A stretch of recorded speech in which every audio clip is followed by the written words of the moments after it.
The moment it touches double digit, Dr. Professor Acharya, I think it's time for you to start. No, there are 17 people, not 10, 17. Is it? Yes. I can see here +5. Oh, Professor Basu is here. Welcome and good afternoon. Nice, Professor Basu, to see you. Yeah. Thank you. Thank you. Already more than 18 fellows are there, close to 20. Now it is possibly time to start. Professor Basu has an artificial background, beautiful background. You are muted, Professor Basu.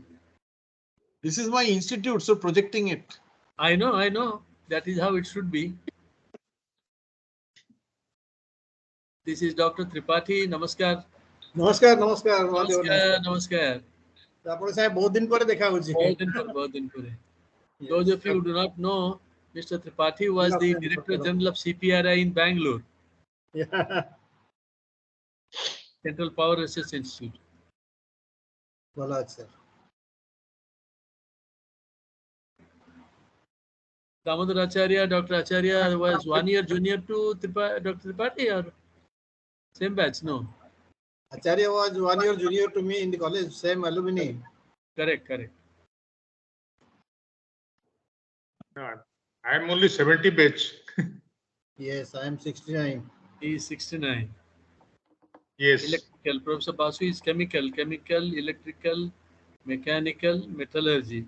So we have all branches here. Now we can start. Now you are at least senior most, 65. Am I correct? Yes, absolutely. Okay. So I think actually we should now start. So welcome to all participants to this distinguished lecture being organized by INAE Bhubaneswar chapter, SOA University and IMMT Bhubaneswar. This happens to be the 20th lecture in this series. We are trying to do it 2 lectures per month.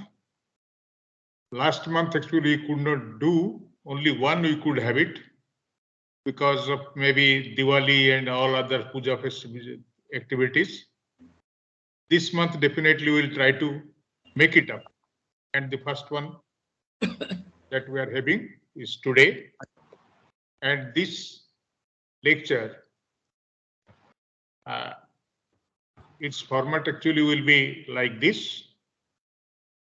First of all, on behalf of actually INAE Bhubaneswar chapter, I will welcome all of you, and specifically to our distinguished speaker, Professor O.N. Mohanty, who happens to be a graduate of IIT Kharagpur and 5 years senior to me.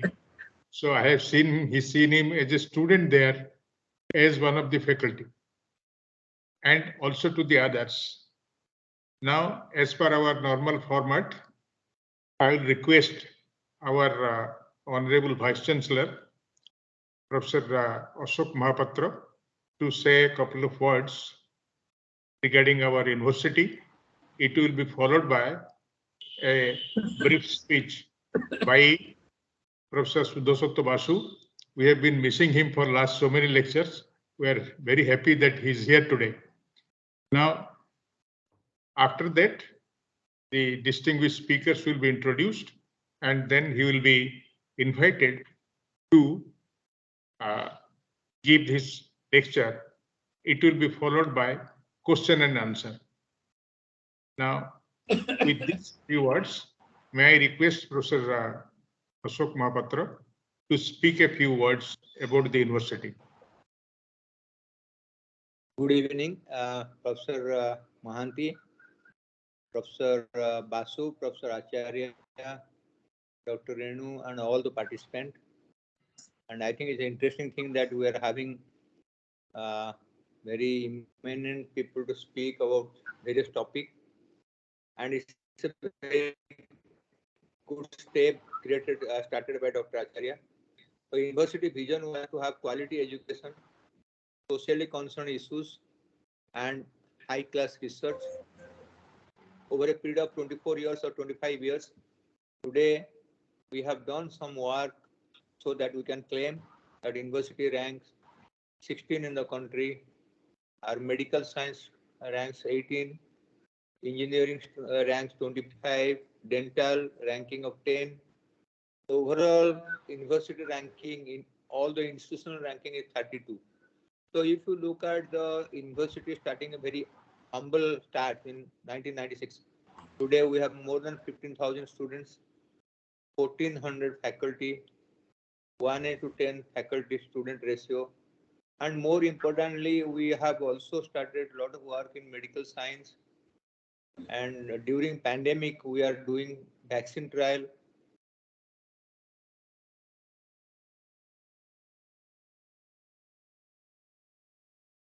There is some sound problem, sir. Possibly you are muted, Professor Mahapatra. I think connection He's is frozen. He's not muted. I think he's frozen. So there is a problem connection of problem. connection problem. Yes.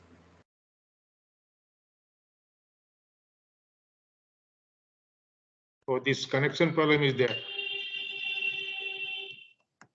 In which case,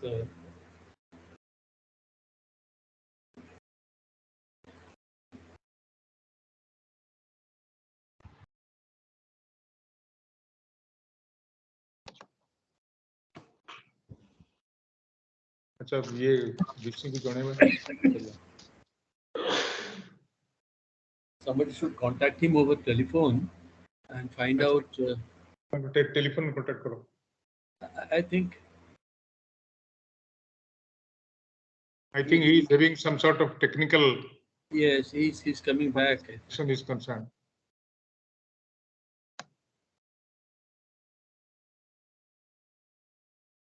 These glitches you cannot avoid. In the Yeah. technology.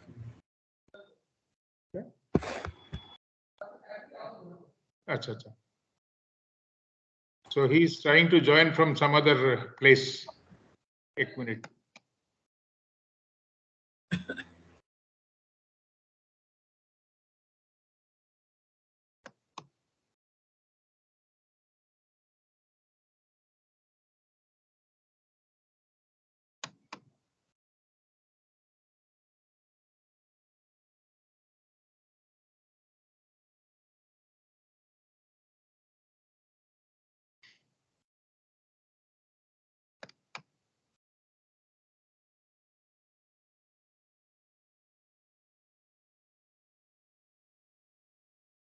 कौन सा join कर रही? ना.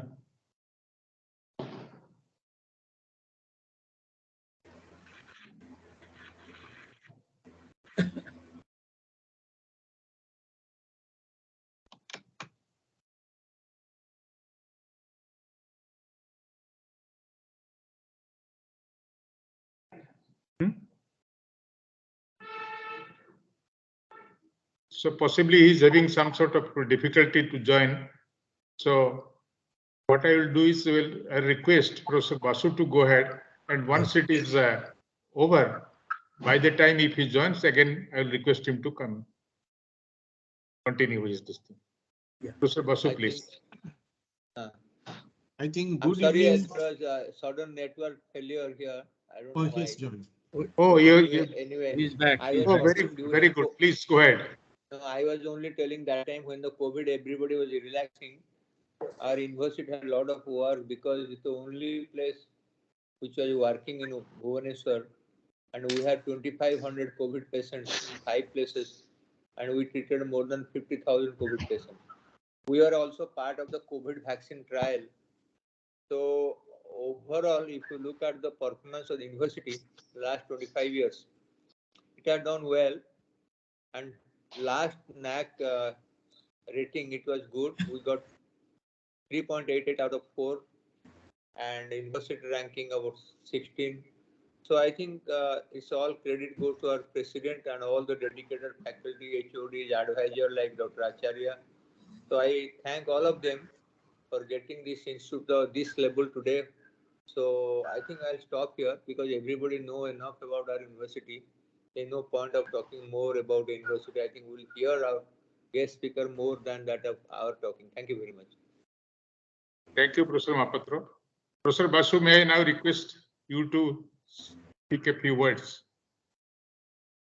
I think good evening to all of you and all the members of INAE chapter at Bhubaneswar and those who are the guests and delegates who are being invited to attend this our monthly seminar, which we are very successfully doing it for almost now close to a year.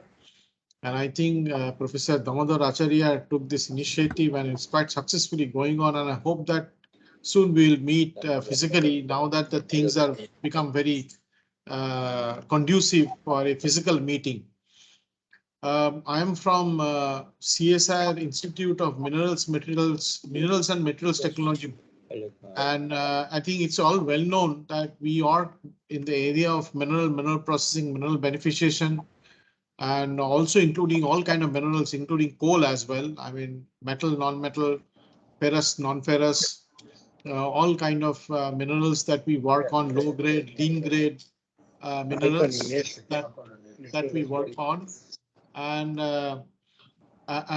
followed by that, we work on extractive metallurgy, hydroelectrometallurgy, and then material technology or development of different materials or metals and alloys, which we are developing. And in fact, Professor Mohanty, Professor Omkar Mohanty is helping us in many ways to develop that department of advanced material technology, where we are working on all kind of testing, creep fatigue, or many other tests, and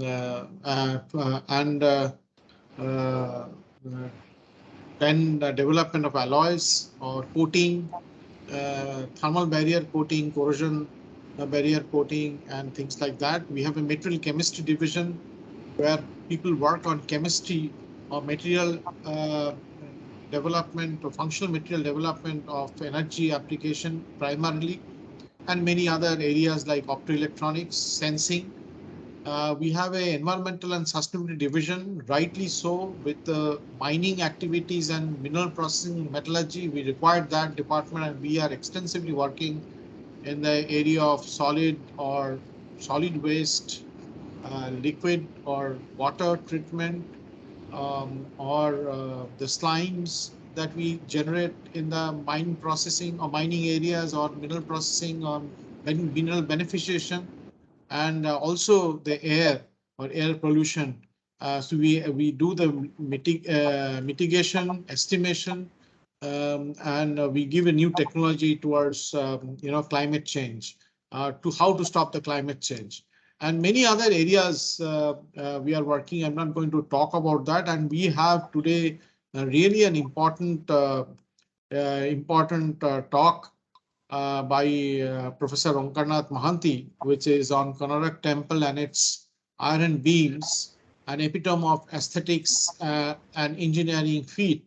I think it is very important of what incident happened in Gujarat and what heritage we had about 1,000 years old, and what we achieved time and again over the years, especially in this area and in this in the eastern part or the part of Odisha, Jharkhand and Chhattisgarh, where we had an ancient technology of steel making, iron making, and utilizing of that, and those rarely failed.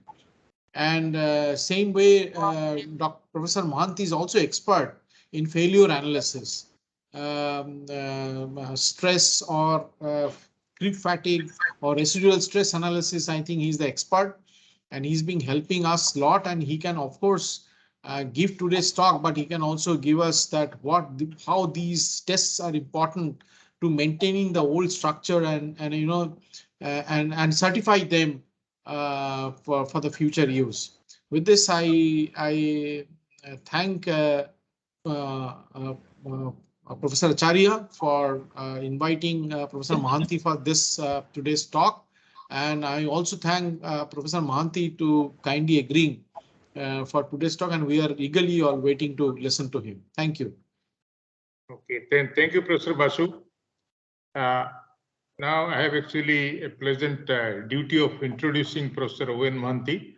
Most of the participants here, they know him very well, and he has been actually my teacher in IIT Kharagpur, though he has not really taught me directly any subject, but definitely I knew him from 1970 onwards. Now, Professor Mohanty, Omkar Mohanty is a BTech and MTech in Metallurgical Engineering from IIT Kharagpur. PhD has done from University of Karlsruhe, Germany, and a course on Business Administration from INSEAD, France.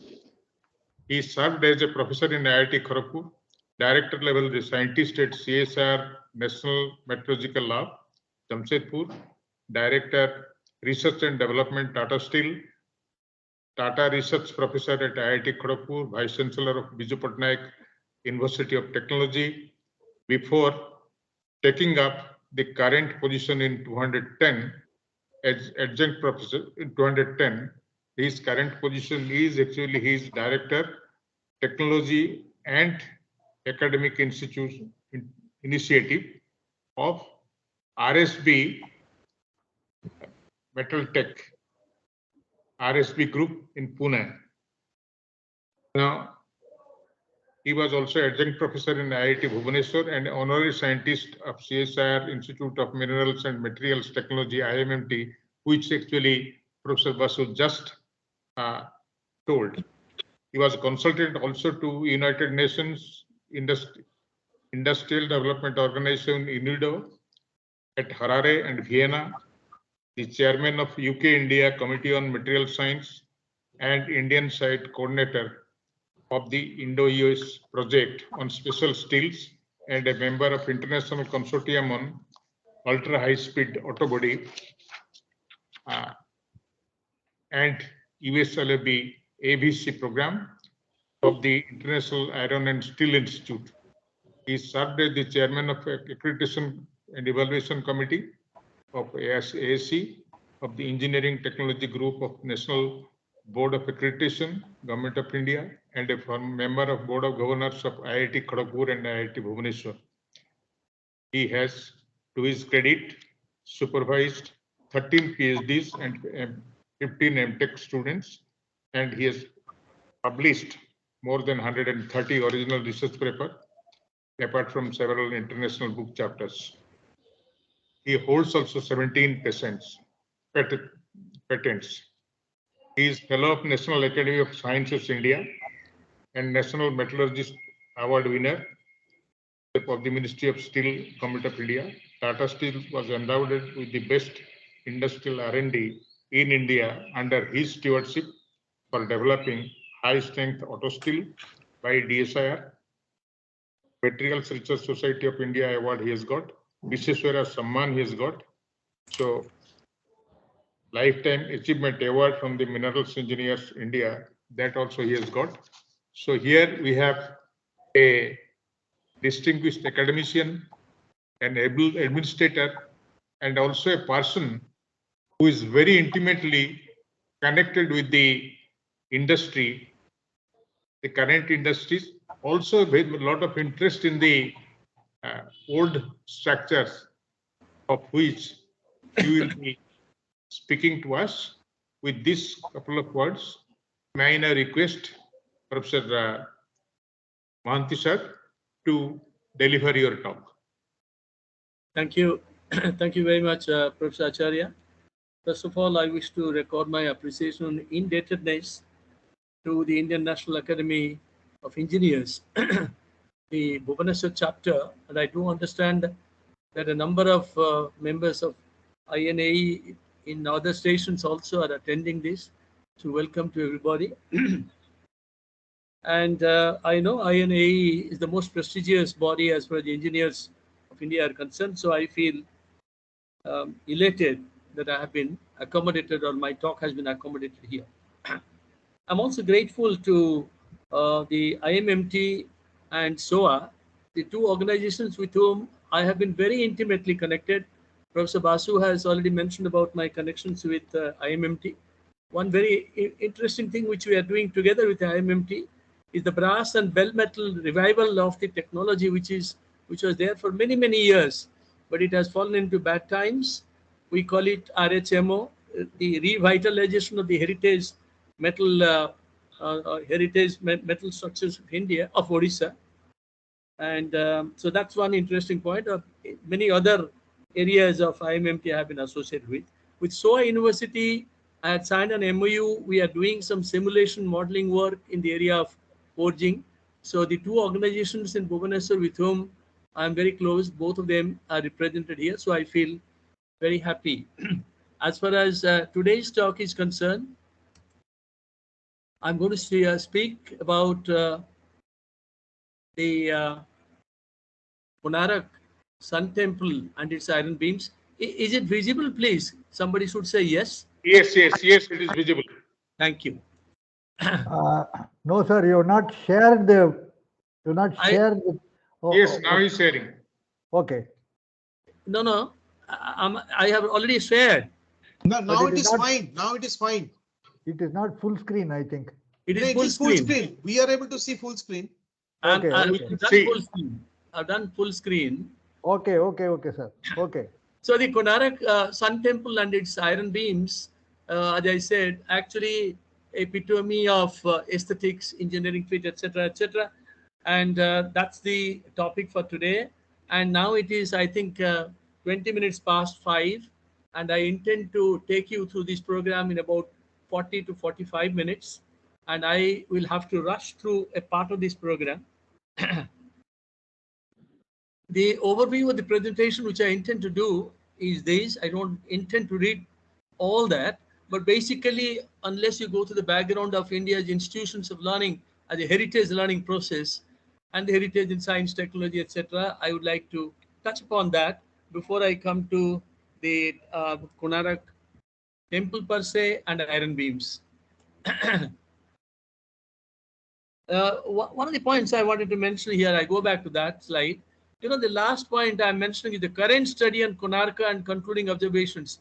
I'm extremely happy to share this information, and some of the results which are hardly 7 days to 10 days old, I will be sharing with you.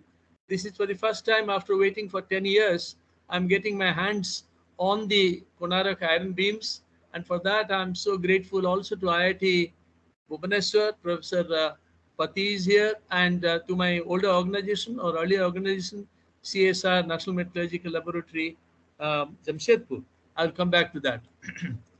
So as far as the traditional Indian knowledge part is concerned, I don't have to tell here, as Professor Patra has said, in medicine, surgery, the Charaka, Susruta's contributions are extremely well known.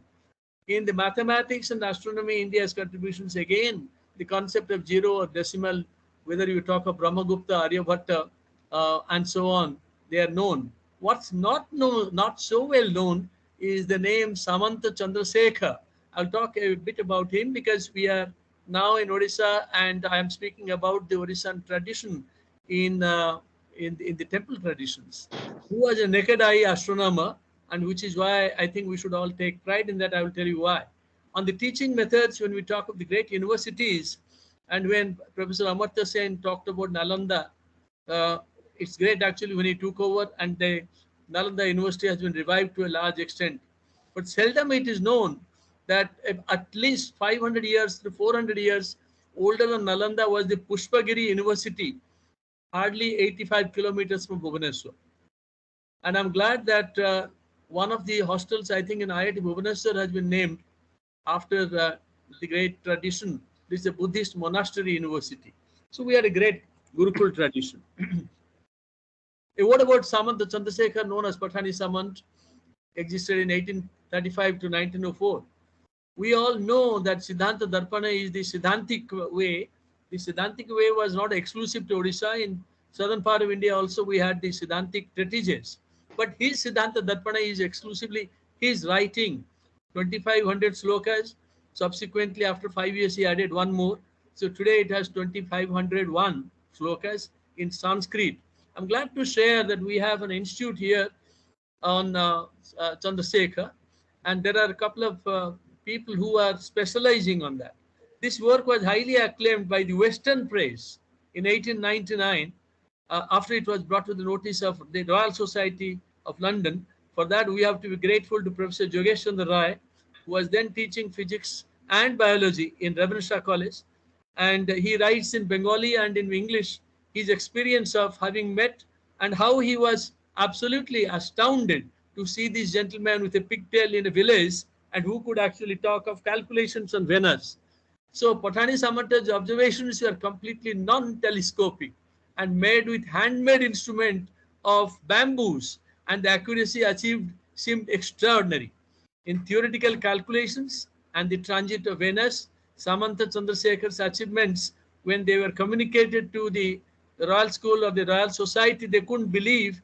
They said he should be recognized as the greatest astronomer of all time, and they compared him with Jeremiah Horrocks, the English astronomer of 17th century. By way of tradition, I thought I should mention that.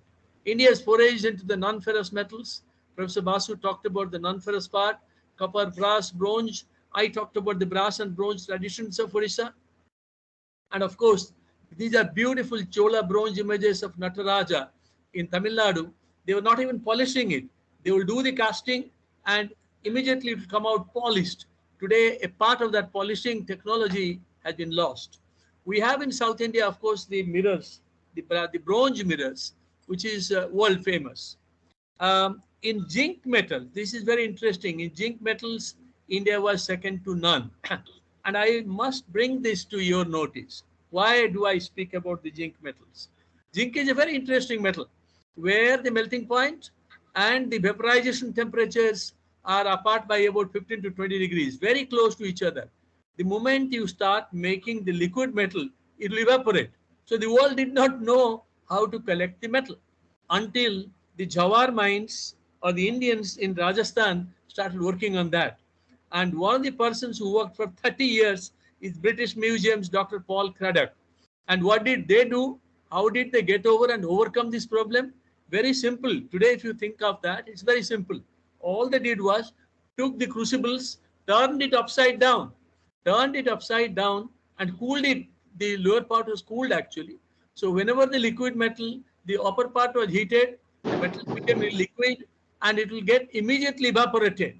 But as it gets evaporated, it will come down through the lower mouth of the vessel. And when it comes down, then that part was cooled, so it will condense there itself. This is the beauty. People could not believe around the globes. More than 3,000, 4,000 of these crucibles have been discovered.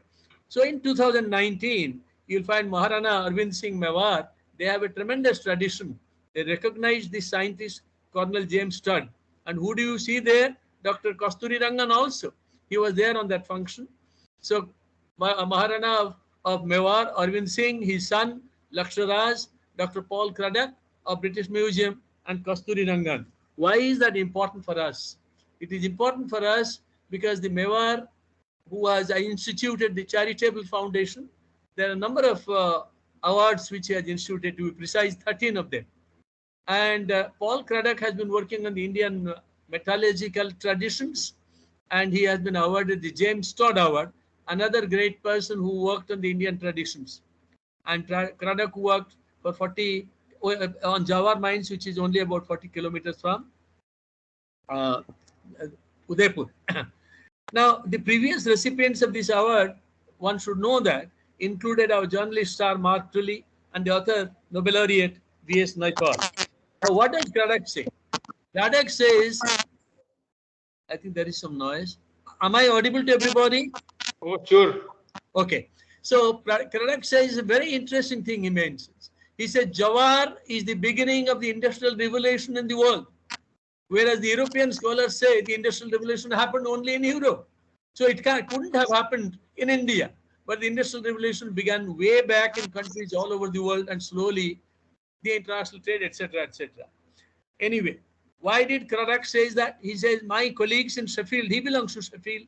He says, my colleagues in Sheffield cannot digest the fact that technology could have started in India and technological industrial revolution could have started here. Before I get into the iron making, I thought This is, of course, a modern slide after Professor Ashby. Those of you who know this slide would recognize it instantly, starting with 10,000 BC with the composite materials today. So the materials world, because you have the School of MMM and the Institute for Minerals, Materials and Metallurgical, two of the great institutes are here. So this is a very relevant slide. So today when we are sitting in the 2000, 2010, 2020, to the polymers, elastomers, composites, ceramic glasses, they are making their comeback. As a matter of fact, the place in which I am in, RSB, we are trying to develop composite propeller shafts and axles. Much about that later sometime, not in this lecture. Now I come to the iron age. Of course, we all know that the sources of iron originally was the meteorites. So the meteoric iron, there are actually, those of you who have visited the British Museum and other museums, you would have seen a large number of meteors there. And the largest meteors could be several tons also, or close to a ton. And the smaller ones are also there. These meteors show these Widmann-Statten, we call it the Widmann-Statten structure, the needle-like structure. They show these needle-like structures because the meteors, when they come through the atmosphere of the Earth, they would be very quickly cooled, and because of the rapid cooling, the Widmann-Statten pattern of ferrite takes place in the iron. When we talk about the timeline of iron and steel in Indian history, starting with 1100 BC, I'm glad to share with you the fact that I stand to be corrected. In the past 3 years, the work which has been done primarily at IIT in Gandhinagar and to some extent in BHU, the 1100 BC has been now pushed back to about 2000 BC. As a matter of fact, even African countries, we have seen that about 2000 BC, iron making started. So then King Puru comes to India. 326 BC, King Puru already was presented by King Puru presented to Alexander 30 pounds of the Indian iron. I will show that with a little bit of details, etc. and etc. So it goes on and on. How the Indian steel industry starts. 1870, the Bengal Iron Works established in Kulti. 1907, Tata Iron and Steel Company, where I was fortunate to work. So 1907, the company started. And 2004, of course, Tata Steel was only 2.4 million tons, and they acquired a company which was about 10 times them, the Chorus company, etc., etc. So it's a golden era. Now you have the Mittals, who are the largest steel company in the whole world. So the ancient traditions of iron and steel in India, it was there, but the iron heritage is still well documented. But part of that is documented, part of that is not documented. So the second millennium of the BCE is extremely important, and the process with which we were making it was the bloomery iron. In the bloomery process, this is a very important, because we have established now that India did not know how to make liquid iron. This is important. I want to repeat this sentence. We did not know how to make technologically liquid iron, but we knew how to make A-class iron and steel through the solid state. So the bloomery process is very much a sponge iron making kind of process, in which fine iron ore, charcoal, they are mixed, and to a lower temperature they are heated, typically 1250 to 1300. So the iron oxide, manganese oxide, aluminum oxide, different oxides, excepting the iron oxide would not melt, but iron oxide would get reduced to iron, and all these oxides, they melt and they become the slag. And then if you pound them with a hammer, expel the liquid slag by hammering, you get the liquid iron. That is how bloomery process is described. More or less similar processes were there in Africa and elsewhere, in also in Scandinavian countries. To show a bloomery in operation in some of the Indian countries, Indian states, as well as in Africa, the bloom will eventually be drawn out of the bottom of the hole, etc., etc. I don't have to discuss this. The bellow, the trump, the tuyers, very similar to the blast furnace, much smaller.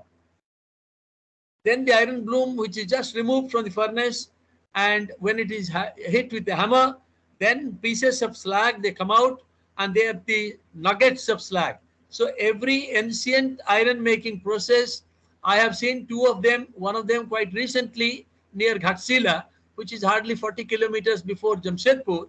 And that is where actually Tata Iron and Steel Company, they wanted to set up the new plant. That was not to happen, but you can still see the old slag nuggets there. And what remains is actually the wrought iron. So the ancient furnace for making the iron is this. The slag from the previous blooms may have a different iron content, and therefore when you go on making a large piece, there is every possibility that carbon content, etc. will change. We have to keep that in mind when we talk about the Delhi iron pillar or the iron beams of Konarak. So the first step taken before the bloomery can be used is the preparation of the charcoal and the iron ore. How can you prepare the charcoal? You will prepare the charcoal using the forest trees. And that's what happened everywhere in the world. And Konarak was no exception also. Now I switch to one of my most favorite slides, and I think this slide should be a favorite to every Indian. As a matter of fact, this particular, it's not a photograph, it's an artist's impression. It is still hanging from the walls. Those of you who have seen the Rusimodi Center of Excellence in Jamshedpur, sad that Dr. Irani is no more. He passed away day before yesterday.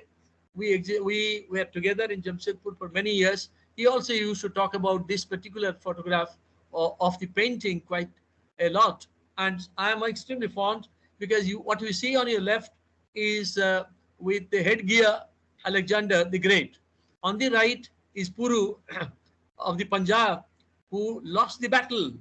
But is he looking actually disappointed? The answer is no. To the contrary, he's looking quite elated. He's looking happy. He's showing something on his palm, as if to say, Mr. Alexander, you may have won the battlefield, but we have won the war, because the war of technology is where we have established our supremacy. Why did he ought to have said this? Because what he is showing there is Wood's metal, and this Wood's metal is greater than 1.3% carbon. And today the whole world is actually amazed. In the past 20 years, 30 years, in 40 years, people have been working on what is a Wood's metal and why is it important. Normally, high carbon material is very, very brittle. But here is a brittle material. Our ancestors knew how to make it ductile so that they made blades of swords out of that. This is actually the cover page of Scientific American by Professor John Verhoeven from Northwestern University. And when he talked to the mystery of Damascus blades, Stanford University and Northwestern, there are a number of universities in the US, they worked, Europeans worked on the Damascus blades. Why is it mystery? Because there are patterns on the blades. And if you run your finger on that, it is all smooth. And that is number one. Secondly, as I mentioned, 1.3 to 1.5% carbon. Materials are inherently brittle. But this blade used to be 30 feet, and yet it had all the ductility to be used as a sword in the battlefield. We now know why it was happening. At NML Jamshedpur, we worked for about 10 years, and we reproduced that. But when we are rejoicing, I told myself and my team that that is actually a laughable thing, because our ancestors knew how to make it 2000 years back. So just because we have repeated it, we need not be very happy. But today, Damascus blades are available on the internet. You can order it actually from the US. So that is one of our heritage. If you look at these Hindi words of Rik Veda translated in Hindi, you'll find how steel is made or iron is made. It is described there. How it is carburized, it is described there. You actually put the furs of the birds in order to increase the carbon. That's another field. How in Konasundaram in Karnataka, how that was the place where the high carbon Wood's metal was made, and from the Wood's metal the swords were made. Not only that, if you go to our ancient scriptures in India, you'll find from Bharmaka to Kunda, you'll find a lot of high carbon, very soft magnetic iron, which is very low carbon, to Kunda, which is the motley iron, and very high carbon. So very low carbon to high carbon, and we knew how to name them. So that clearly shows we had a great tradition. We talk of Odisha's tradition in temple construction now. So here is a change. I want to make this change now because my topic today is Odisha's tradition. Ladies and gentlemen, when we talk of Odisha's tradition in temple making, it is not very different from the maritime activities. As a matter of fact, the Ministry of Education, with some of our faculty members from IIT Kharagpur, including Anuradha Chaudhary, Dr. Anuradha Chaudhary, who some of the professors present here might know, certainly Professor Acharya from Humanities Department. She is assisting actually the Ministry of Education. IIT Indore also is associated, and the maritime activities in Odisha.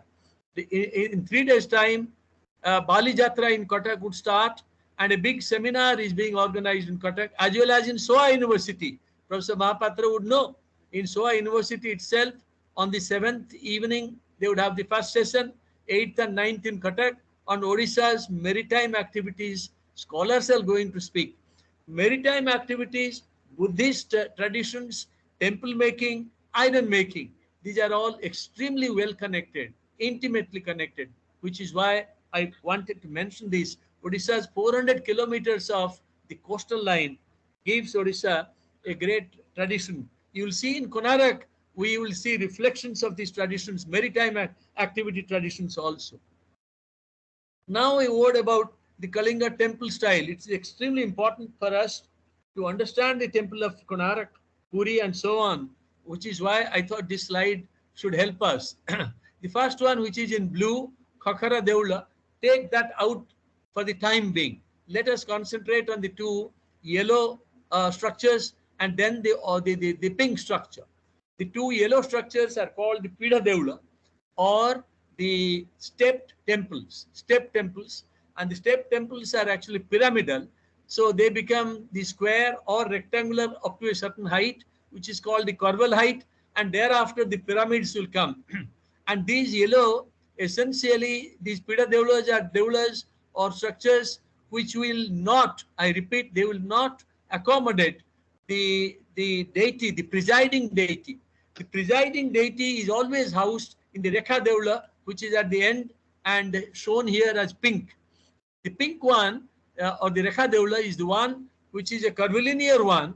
So there is no pyramidal structure, and that is which is called the Garbhagriha, or that is the shrine, which is where the sanctum sanctorum or the main deity is presided there or worshipped there. So this is the Rekha Pida, and sorry, I should have talked about the Khakhara before I discuss that. The Khakhara Devla, which you see, looks very much like the South Indian style, but actually in the Kalinga style, South Indian is mixed, but the Khakhara style is only meant for tantric styles. Very important. In Bhubaneswar, we have a temple, Boitala Devla, which is also called the Tinimundia Devla. As you go to the Lingaraj, you will find it on the left. Exquisite sculptures, beautiful sculptures. Unfortunately, a lot of encroachments are there, and that is essentially the tantric style. You will find the tantric devis there, and for the devis, you would not have the Rekha Devla, you will have a Khakhara Devla. You will immediately recognize that this is a tantric style.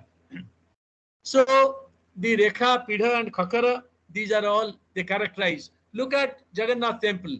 Lingaraj temple is exactly this. So the first two structures which you see here, they are all the if you can see my markers here, then you will find these are the pyramidal structures, and then the Rekha Devla, which is the main temple, Jagannath. When you come to the Konarak Sun Temple, now suddenly I take you from the Pida Devla and Rekha Devla to a situation where only a Pida is there. That means only the steps are there. The reason for that we will know soon. But let me bring you to a temple which, in my view, must be essentially the center of attraction today internationally, not only because it was recognized as a World Heritage Site in 1984. Our Tagore called it, here is the language of, here is the place where the language of stone has surpassed the language of man. If you go there, those of you, you will really get astounded that how could somebody builds, or some people build such a temple. So the sun temple, the unique temple for sun god worship. I must mention here, when I went to Egypt about a year back, the Egyptian temples are much, much older, 3,000, 3,500 years old, much larger. But when it comes to the beauty of the sculptures, you cannot compare.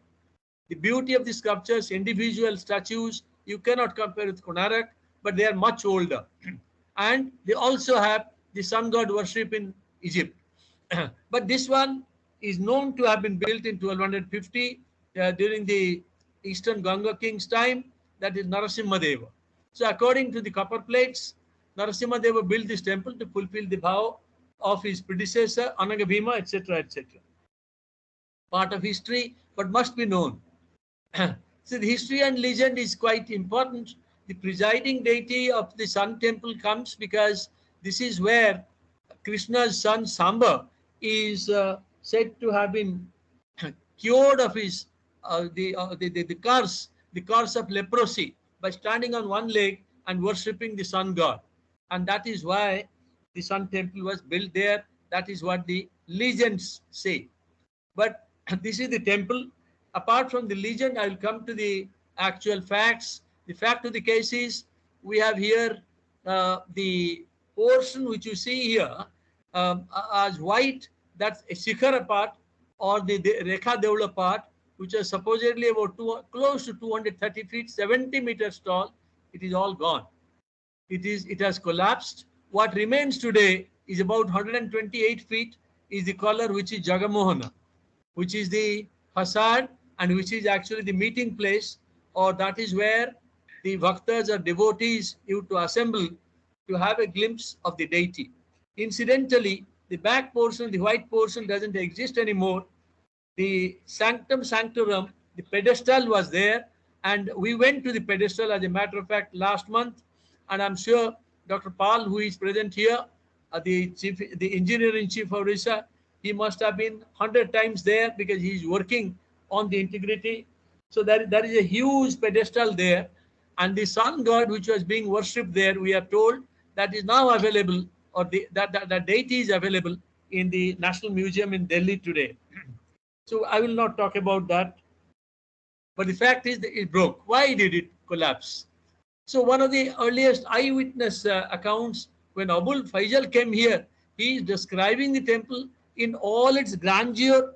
He is describing the temple in all its glory.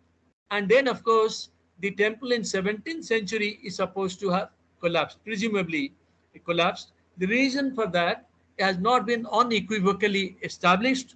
There are quite a few reasons. Some of them are apocryphal. Apocryphal because the historical basis of that has not been established. Such as, for example, many of you would have heard those apocryphal accounts, such as there was a big magnet which was holding all the stones. The magnet was knocked out either by the Dutch or by the English, and therefore the temple came down and so on. That's not true. This is actually a counterpoise technique by which the entire temple was built. Stone to stone, one slope of the stone is to the right hand side, the other stone is to the left hand side. You put them together, they exactly flush, and that is what is called a counterpoise technique. That is how it was done. Mostly the links were not used, although we have been given now an iron link. IIT Bhubaneswar has taken it. Very soon I think we will know something about the iron link also. So the British, what they said, let us prevent further collapse of the Jagamohana, and so part of the measures were taken. For all the entrances were permanently closed. Interior was filled with sand vertically from the top, etc., etc. And as ASI would tell us, and Dr. Narayan Pal, who is present here, he has all the details also of how the sand was filled in, how the British essentially built up another wall of very, very thick, which may be 3.5 to 4 meters, as I learned from him. And this was essentially to to reinforce when you fill up the sand from the top, the sidewise pressure. To take care of that, the British did an intelligent thing, structural engineering good thing, which another wall was built and the sand filling was done. And when the sand filling was done, it took about 3 years. Bisan Swarup took 1903 to 1909. The fall of Konark temple before its restoration. I think many of you would have seen a few of these photographs, but it is absolutely, what can I say, breathtaking. These are not photographs. Many of them are actually the impressions of artists taken from the narrations. Let's go through that quickly. I'll take you through that in 2 minutes time. First of all, this is a conjectural restoration of the temple. 1250 AD, and this itself was done in around 1876 to 1880. Again, another restoration. This is again a painting which is done. These are all British paintings. Some of them are in the British Museum, as a matter of fact. This is James Ferguson's paintings. You will find this. One of these is still hanging in the walls of the OTDC hotel in Konark. And at the back side, what you see, finally in the 1870s, the cyclone which came, that broke, essentially that took away even the last hanging portion from the main temple. This is exactly how it was looking, although it is an artist's impression. This is the only painting which we have from the inside of the Jagamohana, which is now closed from all sides, from all the three sides, and sand field. But here you see watercolor drawings, and there are two British officers inspected by them. Even there is a dog there. Again, the old painting showing the impression. This is conjectural restoration. And the Sun Temple description part. Now, this is a plaque recording the sand filling. This is still existing on the eastern side of the gate. Those of you who can see it on the left-hand side at the bottom, you will see this. Most important thing is the order of the Lieutenant Governor of Bengal in the year 1903 to fill it up with sand. The Konark Surya temple in 13th century, you'll find some of these plans in the Karunasagar Behera's book, and a number of books you'll find some of these plans. And the temples which are shown at the back side, Nisa temple, they predate Konark temple. Some of you can see that, for example, the Maya Devi's temple and the brick temple, these are there. You will see that. 1815 sketch of a stone horse. Konark after the restoration by the ASI. This is what you see today. The first portion, the Natya Mandir, and in the Natya Mandira, you will not find the roof, because the roof is gone. The roof is also, it has collapsed. And the main temple, main Jagamohana, which is not the temple for worshipping, worshipping temple is gone. The main temple is gone. Just to show that how unmatched, and most important thing is what you saw there, what you saw here, this part, you don't see the wheels. Up to about 15 to 20 feet, it was all filled up with debris and buried under the ground. This is the part. So I think while we criticize the ASI for not having a good work, if you compare it to 1870s, the British took over Odisha in 1803. By 1876, the restoration started. By 1903, the sand filling started. 1909, the sand filling was completed. And soon after that, the visitors started coming. Today, you can see that the entire thing, the wheel, up beyond the wheel also, you will find all that was buried underground. Now, there are about 12 pairs of, not about, 12 pairs of wheels, meaning 24 wheels, and 7 horses. And this is exactly in the form of a chariot. And the chariot is as if driving the chariot towards the east. So the sun's rays from the east, they fall on the temple. And on the back side, the setting sun rays fall. And some of the wheels, if you see there, I do not intend to explain that to you. It is, the wheel is a sundial at the back side. Can you imagine that? Astronomically built, it becomes a sundial. You put your palm there in the sunny, in the summer, in the winter, it will be showing exactly the time. I don't intend to go there. I explain that. It's a very fascinating subject. I learned it myself much later. Something more. I told you that Konark carries the examples of maritime activities. This is the example. This is the example of, I call it a repository of history, but this is actually the maritime history of Odisha. On the right-hand side, this is actually the Stupakara, the man who conceived the temple. we don't know his name. So some of the names, Vishwakarma's name or any name is there, but we do not know exactly.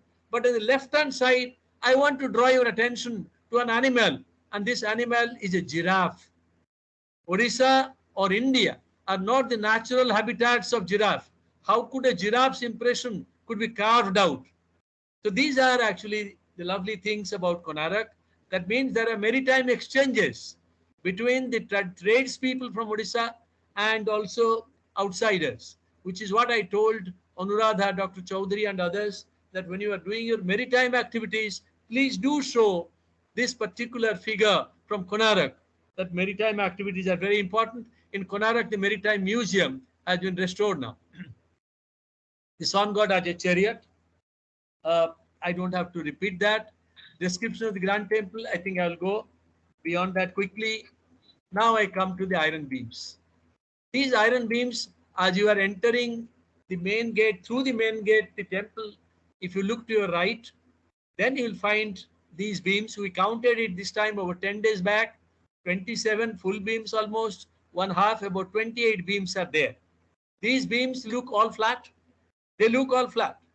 But the beauty is, when I started writing about Konark beams, I was not allowed to touch it because I was a rank outsider. And therefore, all I did was took photographs from various angles. When I started taking photographs, I found that there are something extremely important. Well, the scripture says, some of the books says 29 pieces. We have some books like Krupasindhu Misra, one of the very famous, the Panchasakhas of Satyavadi school of Pandit Utkalamani Das. So Nilakantha is a Panchasakha, Godavaris Misra is a Panchasakha, Acharya Harihari is a Panchasakha, and Utkalamani, the Gopabandhu himself. And the fifth one was a great historian, Dr. Krupasindhu Misra, who died at the age of 39, but not before he completed 3 masterpieces in history. One of the books which I admire and shall admire, continue to admire, is a book on Konark. So he describes in Odia that these beams that you see probably had smaller beams or smaller gauja in Odia, he says, were there. So the British authors also talk about some of the smaller pieces embedded inside. We'll talk about that. Look here. This is the eastern gate, which is the best preserved gate of Konark today. If you look up at the left-hand side, at the bottom, you will find that plaque where the Lieutenant Governor of Bengal is ordering the sand filling. Today, this gate is all closed, but in the eastern gate, you can still see the 2 iron pieces, iron beams. On the iron beams, you will find the entrance part. As a matter of fact, some of the iron pieces that we are now studying, they were carrying even the Navagraha. And the Navagraha, remember, was weighing more than 25 tons. And the British government tried to take it to the London Museum, failing which they thought that they would take it to the Indian Museum in Calcutta. They could not drag it more than 100 feet, left it there, and then Government of Odisha or ASI has built a temple. Today they call it the Navagraha Temple, Navagraha Mandir. Sad that the Navagrahas, they clad it with attires or the clothings, but they have wonderful, wonderful stone clothings already. So look at these fine inscriptions there, sculptures there, the kind of tool they would have used, the iron or steel tools they would have used, we know nothing about them. Another day, perhaps another talk. This is the northern gate, which ASI has done a poor job of restoration here. No carving, plain stones, but you can still see the iron beams there. It's the northern side. Where were the iron beams made? Still a mystery. I am actually trying to do or request my friends from IIT Kharagpur Geology Department who do the GPR studies, ground penetrating radar, which IIT Gandhinagar have been doing for the past 10 years. We know that. They have done it in Ganga, Yamuna and Saraswati. The Saraswati River and its traverse, the subterranean river of Saraswati. They have done a wonderful job. Even Geology Department, IIT Kharagpur, for Chandrabhaga River, which is not seen any longer. It has become subterranean using GPR. So probably we shall also use GPR to find out the slags, this slag nugget that I talked about. So the Sutradhara, my view is, the Sutradhara could not have ordered the iron beams. He exactly knew some of the iron beams. I should mention that. I think it must be mentioned. 35 feet. Remember, Delhi Iron Pillar is all of 21 to 20 feet, 25 feet. Not 25, 21 to 21.5 feet. It weighs about 6 tons. The iron beams, the largest 5 iron beams of Konarak, they weigh more than 6.5, and 2 largest ones weigh 7 tons. And they're square, they are not uniform in the cross section. The middle portion is slightly thicker. Sutradhara must have ordered it. He must have known that the bending moment in the center portion is quite high, because a huge stone like Navagrahas were sitting there. Therefore, he had ordered the central portion to be thicker than the 2 edges and so on. So with all that, obviously, the site of the iron beam making, according to me, could not have been anywhere else but Konarak itself, which unfortunately we have not discovered as yet. Some scientific work on Konarak iron beams. Next 10 minutes, I will finish. The hammer marks on the finished beams of Konarak. This is what my first camera took. This is all my photograph. So I knew that hammer beams are there. If you compare what I said right at the beginning, hammering of the semi-liquid iron, which is solid, and slag, which is liquid, if you start doing hammering it inside a, let us say, a clay mold or whatever, there if you start hammering it, then the slag will get dislodged or expelled as nuggets, and what remains is wrought iron, which is a low carbon iron. What else? We also saw, my camera was very difficult. It was then not very easy, because they were not placed in the current position. Like at that time, the position of the laying was slightly different. Even then I could see the gaps, the defects in the forge welding. So what I'm showing you is actually a forge welding process. Why a forge welding process? Because what we are trying to say is these are composite beams. In my presentation at the various places, first of all at Banaras Hindu University, at Indian Institute of Science, Bangalore, and not very distant past, I showed it in the University College of London, who have the largest archaeology or archaeometallurgy department in the world. 70 professors, faculty members work there. So there, the composite beams essentially mean that smaller pieces are embedded inside the large pieces. The earlier investigations, chemical analysis, this was done by M.K. Ghosh of Tata Steel, and this was published in NML Technology. My joy is Tata Steel, NML, these are my hometowns, so to say. And all the earlier works have been done over there. And you'll find the carbon pieces which Newton did in 1924, 0.11, 0.21. So it is not infrequent that you'll find these differences in carbon. One part is of course due to the variation in the carbon measurement itself, but the other one is actually the ores are different from different places, and therefore the carbon can vary. Most significant, the phosphorus. Phosphorus is 0.1. I will show to you that the Delhi iron pillar, the phosphorus part is actually low. On the method of manufacturing, I have talked about it. And the Delhi iron pillar, I did not comment on that. I will come back to that when we have some discussions. The report of M.K. Ghosh, 1963. M.K. Ghosh took some pieces. He was allowed, apparently. Distinctive forging techniques were used, he says, and he started doing the microstructure. Corrosion behavior was done at NML. Dr. Mukherjee, Jayanta Mukherjee, who was my colleague at IIT Kharagpur, even Professor Acharya would know him, Material Science Department. He is the one who did some of the oxide scale analysis. This is the interesting part. What M.K. Ghosh showed was this piece. But he did not mention that the cleavage plane that he was seeing is essentially because of smaller pieces which are embedded inside. So basically what we are trying to say now, composite beam is one in which smaller pieces were initially cast, hammered, and they were placed horizontally and one above the other in order to make up the complete dimension. And then the fresh material, hot material, the mixed liquid material, pasty material was poured and once again hammered so that they got actually joined together by the matrix material, but the inside material was already solid, the smaller pieces. Microstructure of the beam material, these are all MK gauges, and what it shows is at various places the ferrite perlite contents are different in the metallurgical terms. That essentially shows that the carbon will be different because the microstructure is different. So tensile properties.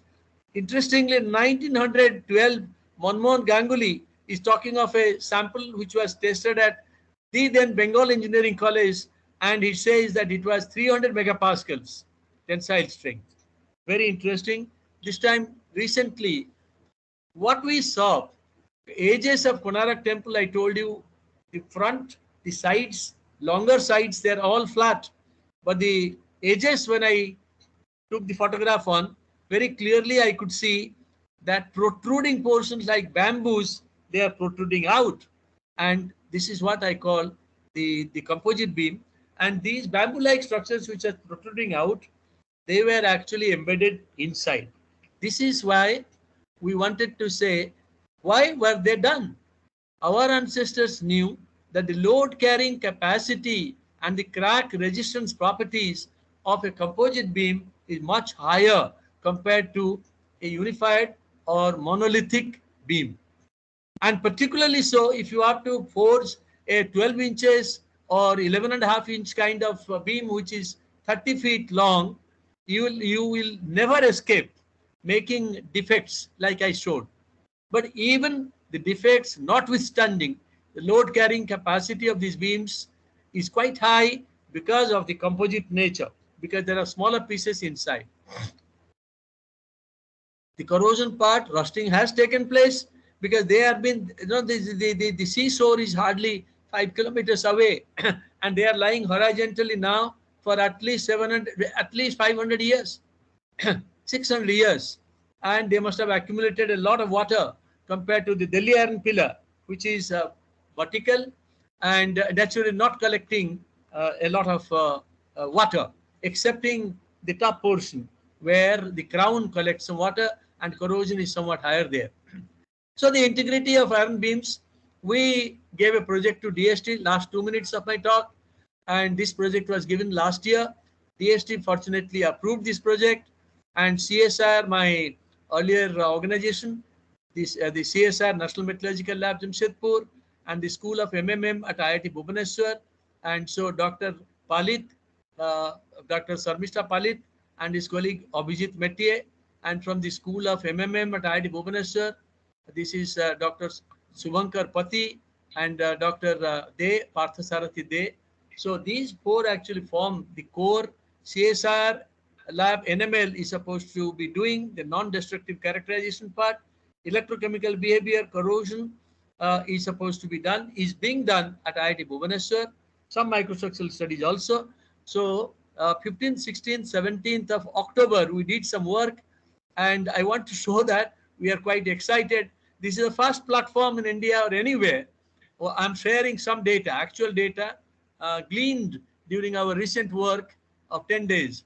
So this is the test beam, and you can see the portions which we have polished, and with ASI's help, we had a cover on our head, and we started polishing it with hand grinders, and then we started doing the ultrasonic measurements. Subsequently, I will show to you, we did the electrochemical measurements. So the ultrasonic measurements very clearly showed that there are reflections actually entire length, along the length. Now why my colleagues from NML Jamshedpur, Dr. Palit is showing the photograph alongside. The photograph is from the edge when you do, that means the first one somewhere here, whatever reflections you are showing here, the middle one from middle portion it is coming, you can actually measure with a scale from the top surface what is the distance, and we corroborated that it tallied. And since it tallied, so in the central portion where you cannot see the beam, the embedded pieces, even then we saw those beautiful signals from inside, which means we have these embedded portions throughout. This is the first time when a scientific kind of evidences have been collected to show that the entire beam is actually a composite beam. some electrochemical potentiodynamic curves at different parts. It clearly shows the active passive layer and in two different places, very, very similar. And then this is all Dr. Pati and Dr. Day, their work. So the ICOR, ECOR values were also measured. Then the cyclic voltammetric part they did, and two different positions they tallied almost 1-to-1. So that clearly shows that the measurement is going quite well. And on the same place, at different trials with time when you do with, this is a simulation corrosion which is going on with very similar to the seawater, that means sodium chloride. This is our microstructure which IIT Bhubaneswar has done. I'm grateful to them. And this microstructure has been done only about two days back. So on the left hand side, you will find a beautiful ferritoperlitic microstructure at low magnification. At right hand side, you will find at a higher magnification the same area. If you compare this with M.K. Ghosh's work, we do not see, at least in this area, any slag. Essentially, the microstructures which Ghosh showed were on the matrix. What you are seeing here is the smaller pieces which are embedded. And what I am believing is the smaller pieces were very well hammered, which means the slag was expelled to a great extent. The concluding observations, this is only a preliminary studies. Of course, we don't want to claim at this point, but we do claim it has a unique composite structure. So far in the whole world, we have not heard of any composite structure iron beams. More investigations naturally are required, and probably the ground penetrating the radar work is necessary. I think my talk will be incomplete, and particularly because people like, I do not know if Mr. Arun Malik, the chief of the ASIE, is listening to this talk or not, but certainly Dr. Pal is listening, Dr. Narayan Pal, the engineer-in-chief of Orissa, and he has provided a lot of information. The sand has absorbed moisture, has descended 12 to 15 feet. Professor Sriman Bhattacharya, many of you would know, who was the director of the CSR, Central Building Research Institute. So their endoscopic data very clearly showed that in many places the sand has descended 12 to 15 feet. And they also took some material from inside the foundation. CBRI's work clearly showed that the foundation was probably inadequate for matching essentially the 230 feet high temple only 5 kilometers away from the seashore. So that possibly brought down the temple or collapsed. And it was only last year that the decision of the government of India has been communicated now that the sand has to be removed from inside, and with all precautions taken, because that's a subject by itself, how the sand is to be taken out and so on. I don't intend to engage myself in that discussion at the moment. With that, I think I have to say thank you very much. And if you have some questions, we'll be glad to discuss. Thank you again. Namaskar. Professor Acharya. Thank you very much, Professor Mohanty, for giving actually such a beautiful, lecture and exposure to Konark Temple and how it was done and all these type of things. Now, I will really request the audience or anybody actually present here to keep actually some of their observations and questions, which I'm sure Professor Mohanty is the correct person actually to answer. Any question, please? Sir, I am Sanat Kumar here. Can I ask a question? Yes, sir. It was tremendously interesting, doctor. Very, very nice. Never knew so many things. That's okay. Now I have my question is like this. Yes. The internal composite beam you showed, I felt that it is all along the length of the beam. It is the composite beam is not small pieces, all along the length. So I'm thinking. No. I want to correct you. These are actually smaller pieces. Not one embedded piece is all along the length.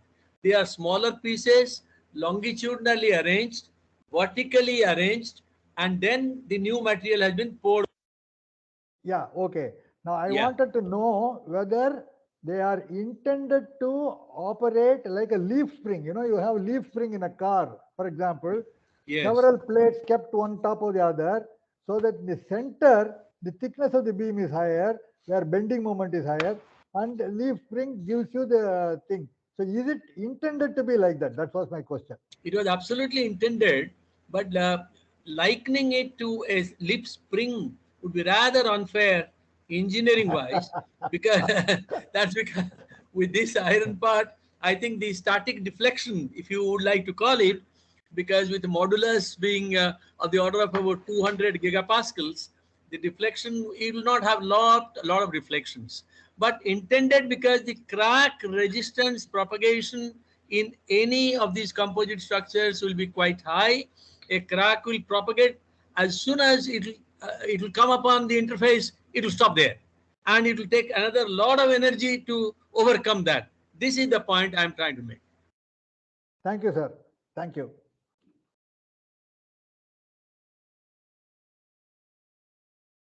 Any other question?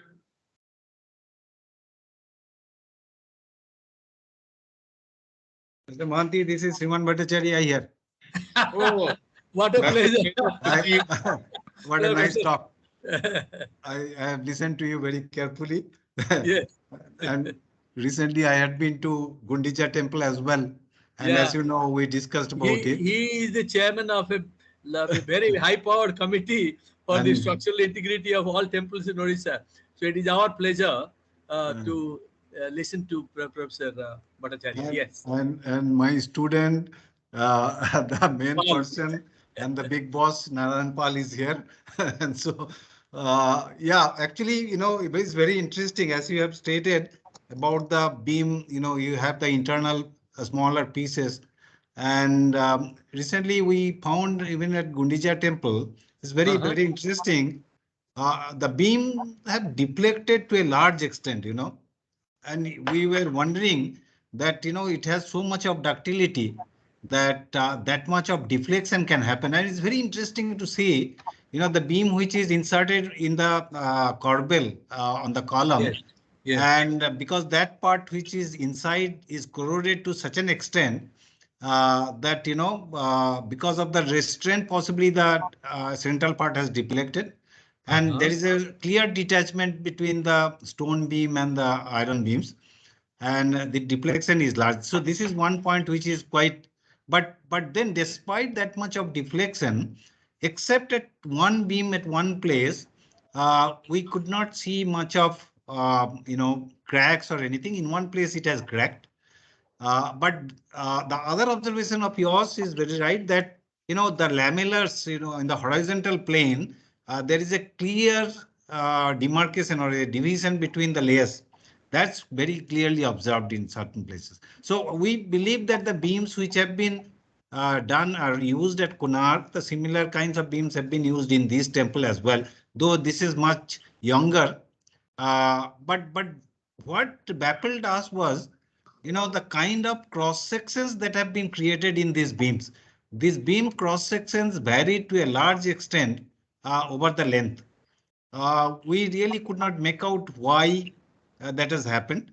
It appeared to be quite local. And the marks of those hammering is definitely there in these beams as well. So Naran, if you want, you can add some more. I mean, this is what we have seen at the Gundicha temple recently. these are authorities speaking now. Absolutely new observations. Gundicha temple part, Mr. Arun Malik had told us. Incidentally, Professor Bhattacharya is now the Vice Chancellor of the Shivnadar University in Chennai. We can see your signboard there. Oh, yeah. Congratulations officially. So, Naran Pal is there, Dr. Pal, yes. Sir, thank you for the nice presentation by Professor Mohanty. And then excellent work also. I visited also 10-15 days back Konark, where Dr. Patti and Professor Mohanty was there at site.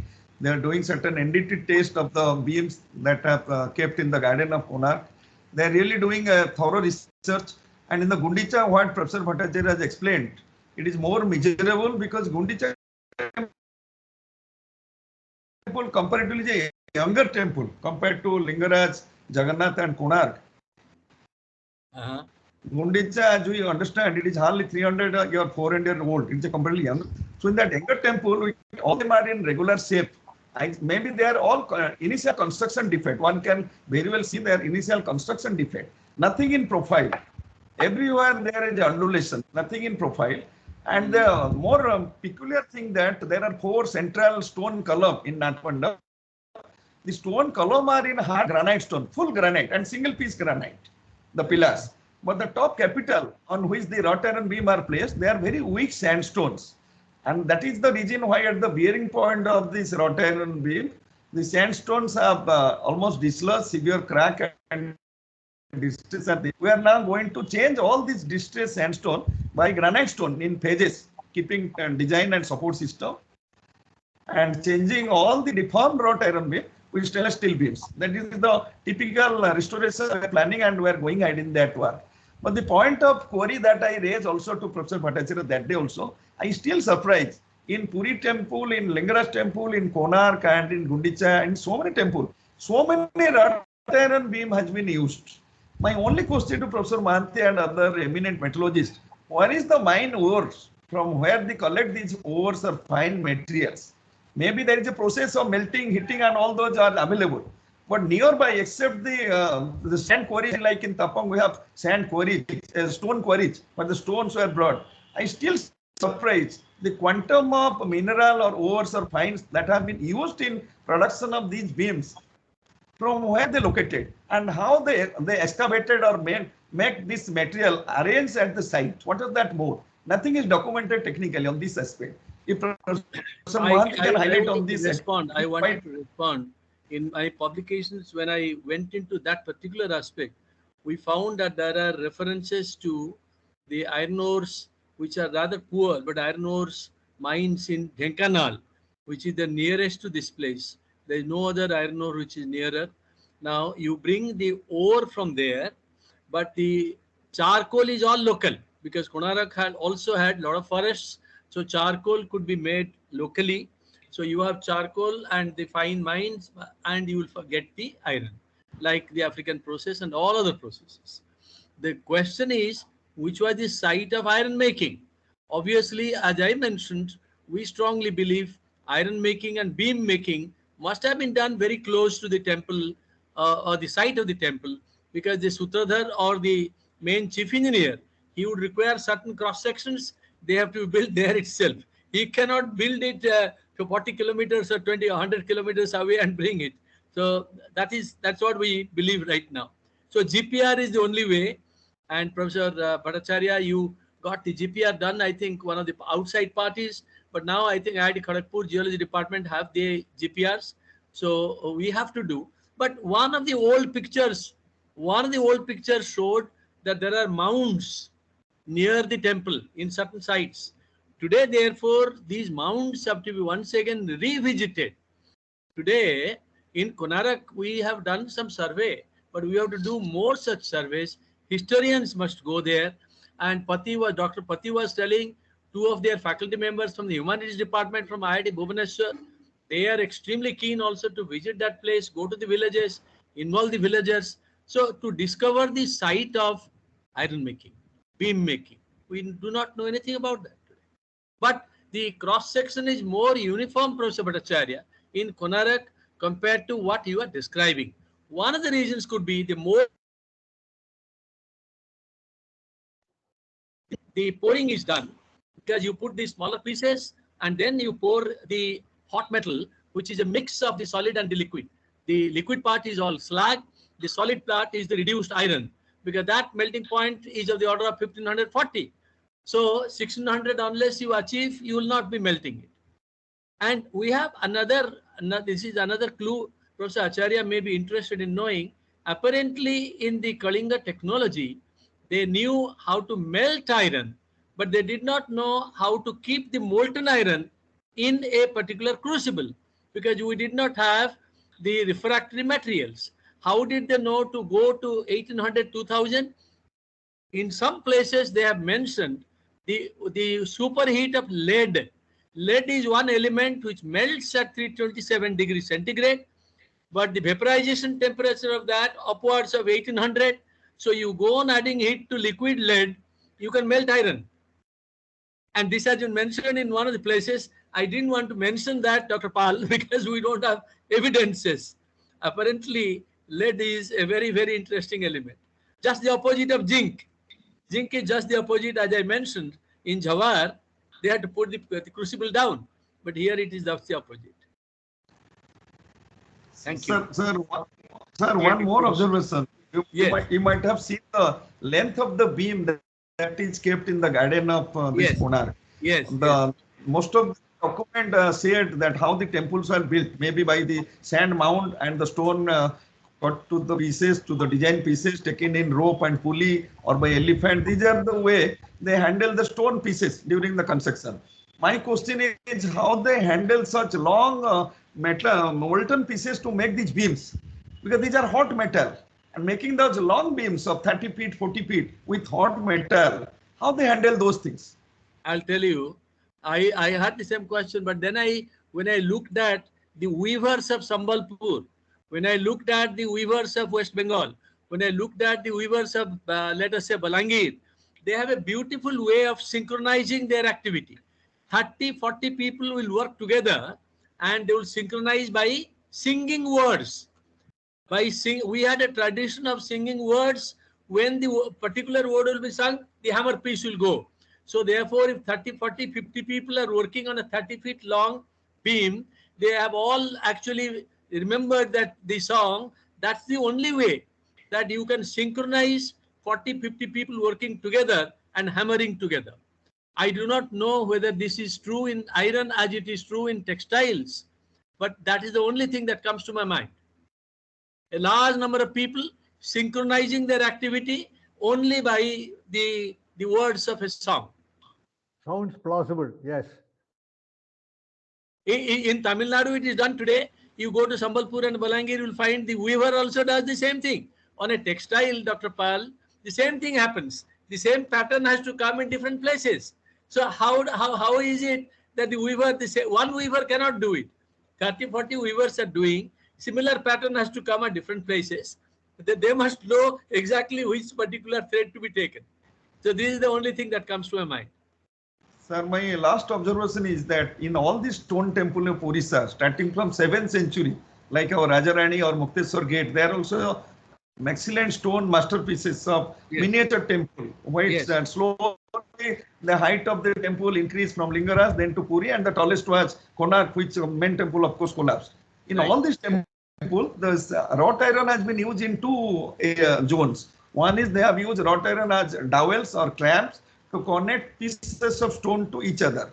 And the wrought iron has been used as beam in the supporting the transverse loading. If you see the other architecture, mostly Mongolian or Italian architecture, or any opening is always a R-shape opening, because arch itself is compressionally sustainable system structurally. But it is only Odisha, I will see all opening are horizontal opening. That means they know how much load is going to come, how Professor in the transverse bending, the theory and knowledge which can VI D2I by DS2 is MX based on which we do design. I surprised that in the 6th century, what are the bending equation they used to know that this much the section modulus or dimension of the beam is required for taking bending or shear of this much of loading. That is again another surprise. That is another surprise of those areas. My first reaction is you have to have universities like Pushpagiri, where a large number of students will be studying structural engineering like you or Professor Bhattacharya. Without that, such big temples were impossible. They were not only studying grammar and literature, they were definitely studying mathematics and building temples and so on. But having said that, the other thing is this particular issue of the arch versus the horizontal thing has been dealt with in Karunasagar Behra's book and other books. You have mentioned Mukteswar temple, where the arch is there, and apparently in Odisha also you would know better than anyone else. There are other temples where arches were there. So arches were not unknown, but they were not sure of making arches and probably the calculations were not strong for them.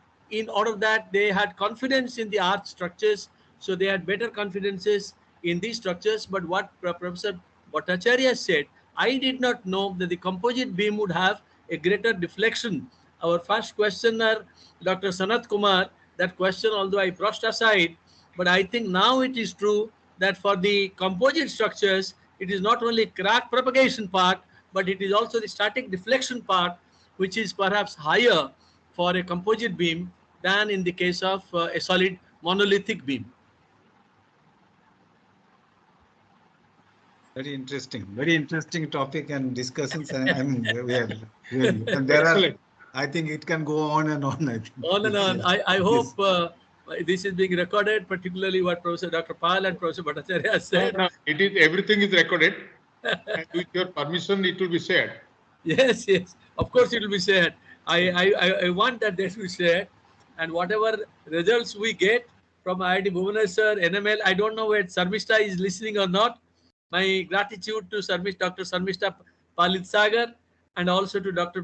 Pati and Dr. Parthade. Yeah. Thank you, Professor. Thank you. Thank you very much. Thank you. Thank you. Thank you very much for such an excellent presentation. Is there any other question? For the observation of the August audience, I just want to inform that CBRE Roorkee has been involved in the monument 2 times. Once during Dr. Mitra's tenure when he was Secretary of Works, maybe between 95 to 96.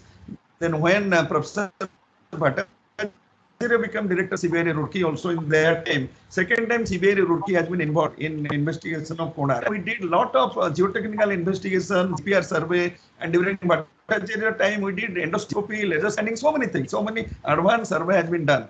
Even on the, I remember I did a lot of in situ study, the NDT type, the corrosion with half cell potentiometer of the rod terrain beam, which is on the eastern door, in the eastern doorway. The core strength of the stone layer at every height on the north side, south side, east side, CBRE did, we also did departmentally. So many data are available. But we are only surprising about the construction technology, the material and other thing. Unless you understand and appreciate those things, maybe conserving Konark with respect to the modern material will be little bit of risky. That is only my last observation. I think Professor Acharya, our chairman, 1 minute. This is a very significant point. Because, please. Okay. Time is not consent. Please go ahead. Dr. Pal, at the Delhi Iron Pillar, Dr. Our late Baldev Raj and his colleagues, they did at different heights the electrochemical studies. And they showed clearly also that the electrochemical characteristics change when you go to different heights. And at the ground level, at the capital, the electrochemistry showed that the corrosion was actually high because there was a spot where the water was getting collected. So what we need to do, whether it is Gundicha or at a height, Dr. Pati is listening, the potentiostatic, potentiodynamic studies can be done because the cell can actually be created there, and we can do that in order to. This is the unfortunate part. The composition changes, microstructure changes, and the corrosion behavior changes at different points. So you do not have a material. What you did not mention, but we know. I know that you gave me the data that even the stone which is used in Konark, and Professor Bhattacharya was mentioning that the other day, from 40 kg per centimeter square strength, they vary up to 200 kg per centimeter square. Therefore, all the finite element analysis and equations that between you and Professor Bhattacharya, some of them I mentioned, what is there, you cannot use it because you do not have the unified strength level of the sandstone or the condylite which has been used. So that's the difficult part for a structural engineer. I think. Any other interesting question? So this discussion can really continue. We will continue it separately between the three. Separately, I think that will be good. But thank you, Professor Acharya, for providing this platform so that we have people like Professor Bhattacharya from Chennai and Professor Pal from his chamber, because he goes home only at 9 p.m. every day. He is there, and you yourself also a hardworking person. So I feel very happy. Now, I think now I will request Madam Renu Sharma to please propose a vote of thanks.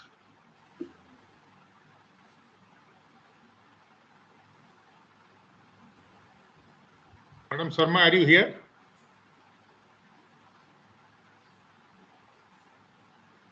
It is quite late, so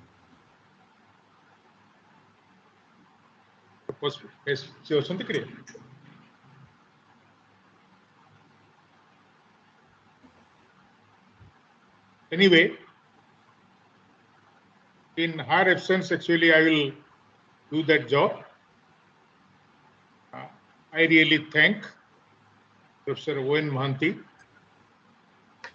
one of the towering personality in the field of metallurgy and materials, and who has done many pioneering work on this field, for giving such an excellent, deliberation on Konark and its iron beam. Lot of things which I didn't know personally, but definitely I gained a lot from this exposure. I'm sure the others also should have learned a lot from this exposure.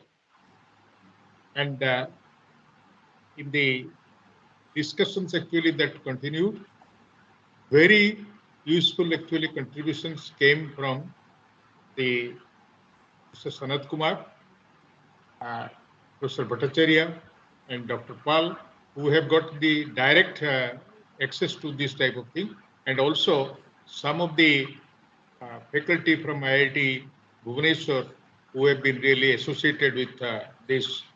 Their results have been really shown here, and it was such a illuminating discussion, and it went off really very well. And we'll definitely say the recorded things are there. We'll circulate you to all. At least you will get the YouTube link. From there, you can always access. So with this few words, I thank all the participants, all the speakers, all the people who participated in the discussion for this very, very interesting and important lecture. Again, thank you, Professor Mohanty, for giving such an opportunity to all of us on behalf of actually INAE Bhubaneswar chapter, SOA University, and IMMT Bhubaneswar. I really thank all of you. Thank you very much. good night. Thank you, sir. Good night. Thank you. Good night. Thank you. Thank you very much.